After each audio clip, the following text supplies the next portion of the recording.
Suaranya enggak.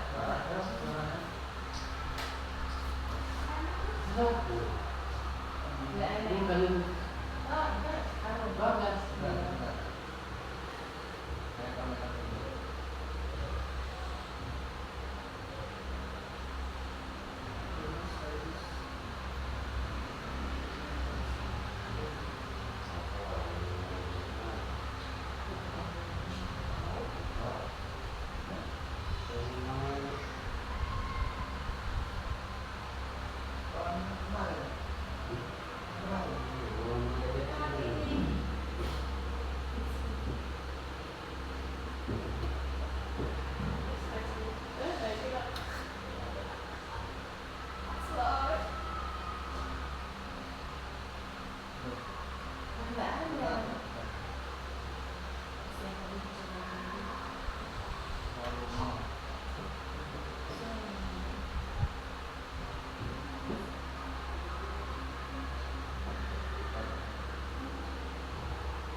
Demikian tadi tentang penyebaran pemahaman budaya positif dari kebutuhan dasar manusia, motivasi perilaku manusia, lima posisi kontrol, keyakinan kelas, dan segitiga diskusi. Sampai di sini ada pertanyaan?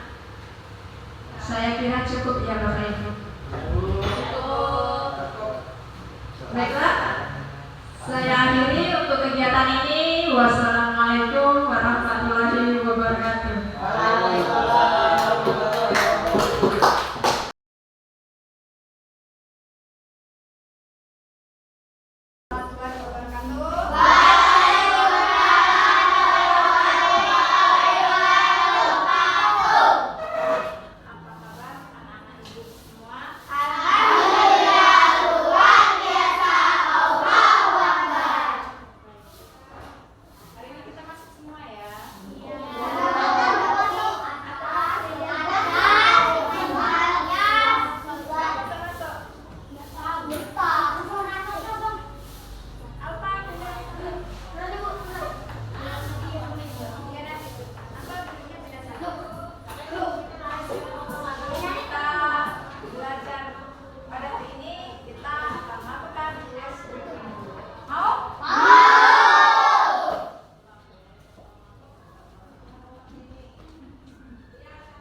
kasih kalian sudah punya